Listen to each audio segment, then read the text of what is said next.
Here it is, the last showcase video of my Japanese PlayStation collection. I've actually got some good titles in this stack of games. We've got Thunder Force 5, Perfect System, a 3D shooter. I believe that OG PlayStation shooters are pretty underappreciated. It's only a couple that are really expensive. Gaia Seed among them. That is a really, really expensive game, going for like $300 plus. Here's the inserts. We've got the manual here, and then this is the Hagaki. This is included in a lot of games back in the day in Japan, from really up until like the GameCube, slightly the PS3 era. This was a little survey card that you would fill in and send to the developer. This would have been sent to Nagasaki Sasebo. I used to live near Sasebo. They've got an American naval base there that has a Taco Bell on it. And wow, I didn't know Technosoft was in Sasebo. How interesting. That's down in the way deep south of Japan. Sasebo, worth a visit. Very cool place if you're down in Nagasaki. Gundam version 2.0. I've played this a little bit. It's, no screenshots? It's okay. It's fine. Limited edition, but it's still like a $5 game. Not expensive. Thunder Force 5 is like 30, 40 bucks these days. Another cheapish. Actually, well, so I bought Persona 2. This is Persona 2 Eternal Punishment. When I bought this at Gayo, this was like $5. I think now it's like a $20 game. I think it's gone up a little bit. But there are actually two versions of Persona 2. Let me see if I have the other one here. Yes, here we go. Here's Innocent Sin. These are the two versions of Persona 2 that came out following the Pokemon model. Although I don't know which one actually came out first. But I love Persona 5. And one day I will sink the 100 hours necessary into actually playing both of these Persona 2s one of these days. Actually, let's check out the CDs. Is it a one CD game? Yes. I like how they had to, the manuals got so thick with some of these RPGs that they had to do the 2 CD case. The thick boy, it's only got one CD inside of it. Let's put Persona, Innocent Sin, Eternal Punishment, Red and Black. I already feel like Eternal Punishment's going to be the game for me. This has 2 discs. What is it? Sumaru TV Special Preview Disc. I don't know what that is, actually. And what did I just... Sorry, something just dropped on the ground. Oh, is this rare? This holographic Nanjo Hoon? Could this be? No, this is probably PSA 8. Look at that corner dent there. Even though it's just been sitting in this game for the last probably 20 years now. Let's put this away. All right, Metal Gear Solid. I actually have completely played through this game. Love the original Metal Gear Solid. I have Twin Snakes. I got to play that game. I'm actually, as I am filming this video in this time period. Oh, they're dropping all these inserts. I am actually playing Metal Gear 4. Or Metal Gear Solid 4, excuse me. What was that? Guns of the Patriots? What a bizarre game. And then, yes, the preview disc for Suckydan 2. Oh, and look, is this stickers? Oh, cool. I completely forgot that Metal Gear came with stickers. Great, and then here's the Hagaki. Where would we be sending that? Tokyo Minato. Toranomon. Oh, interesting. Okay, all right, let's put Metal Gear away. Who's that? Is that supposed to be Master Miller? I can't remember. I very often forget the characters in Metal Gear because there's just so many of them and they all have like, decades of backstory to them. But I love the Metal Gear series. Legend of the Dragoon is a game that I was fascinated by as a kid. I did not have a PlayStation as a kid. I wouldn't get into the PlayStation until PlayStation 2 when I was like a junior or senior in college. Oh, this is very blurry. I don't know what's going on there. But I remember a friend of mine had a PlayStation and they had the demo disc that had a little bit of Legend of the Dragoon on it. This was Sony's attempt at doing a Final Fantasy style game, and I actually think they largely succeeded. I like Legend of the Dragoon. It's very cheap, very affordable. I think the English version is actually also cheap. Apparently people just went over to the Final Fantasies, not to Legend of the Dragoon.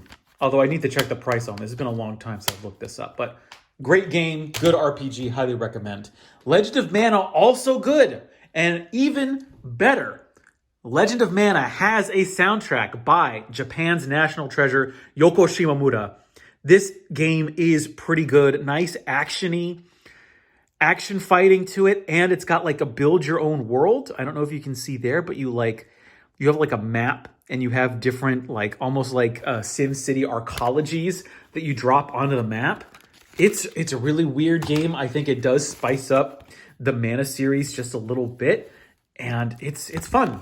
It's a fun game. Can definitely recommend. What is this? Square Preview Volume 5. Front Mission 3. Do Prism. Never heard of that. Chrono Cross. I love the original Front Mission, though. And Vagrant Story.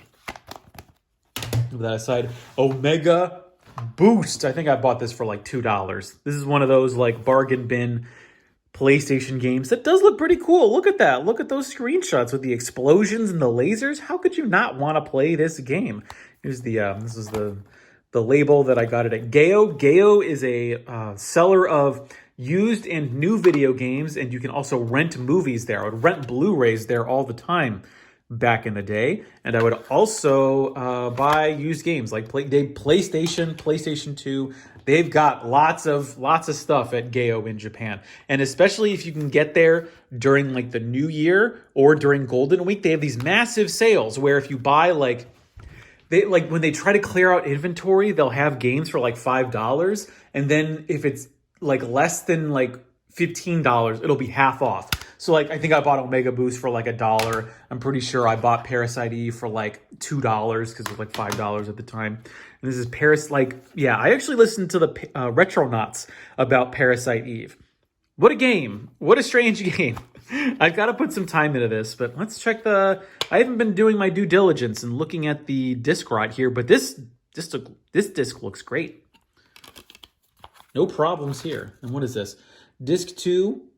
Okay, yeah, a lot of Squaresoft games had disc 2s, of course, because Square was all about the cinematic RPG. That's why Square went straight from the Super Nintendo over to the PlayStation. One of the more expensive PlayStation games, this is Moon, although it has been since re-released for the Switch and received a localization in English. Finally, people have been waiting for this game for decades, and it's finally come out in English. Here's the original PlayStation version, and if I'm remembering correctly, I actually have the sticker set.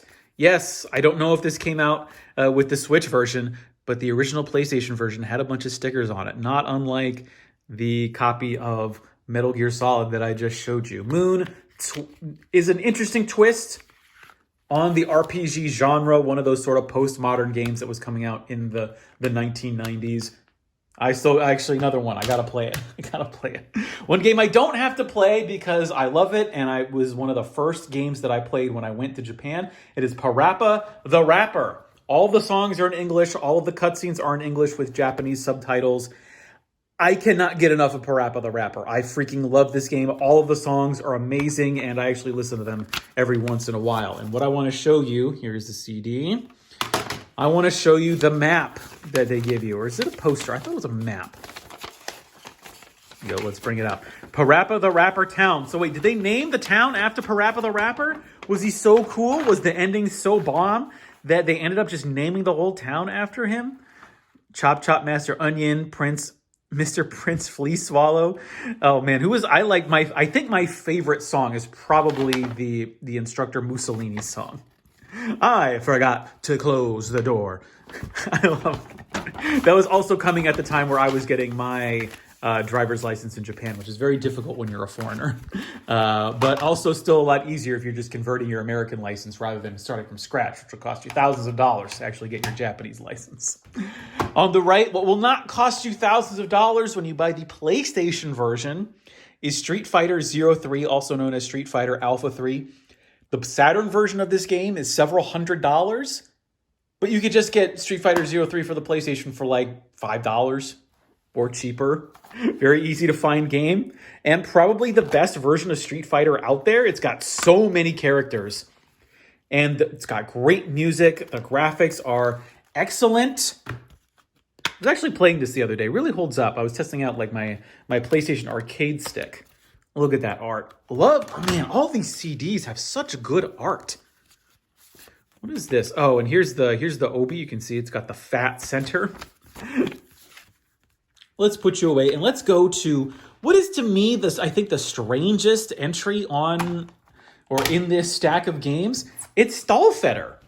So this is a vertically scrolling shooter. I don't know that much about it because not much can be found. It's by Santos, or Santos. I don't know. It's just a really obscure World War II style shooter that like sort of went. I bought this at like a hard off for $20 one day, and then a couple of years later, it's now like an $80 or $100 PlayStation game. And luckily for me, this is when having the OB matters. Basically, any game over $50, the OB is going to become anywhere from a $5 to $10 piece of paper, and then going upwards as the game gets more expensive. But Fetter.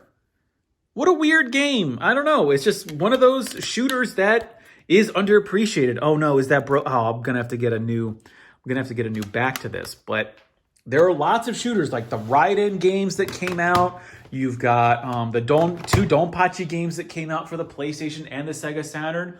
Sega Saturn is well known for its shooters, and rightfully so, because it does have some exclusive games. But the PlayStation has probably as many, if not more, just a few of them remain undiscovered. That's all of my PlayStation games. It took 3 videos, and we didn't even really go through the instruction manuals. That's just quickly going through the CD art and the sort of the superficial material on these games. If you'd like to support the channel and get exclusive videos about game hunting in Japan, you can head over to patreon.com/jcontra, as well as participate in some polls that I put out to my patrons that determine what I stream as well as what I feature on the channel. I have been your man out of Japan, Jay Contra. Thanks for watching. That's been my PlayStation collection, and mahalo.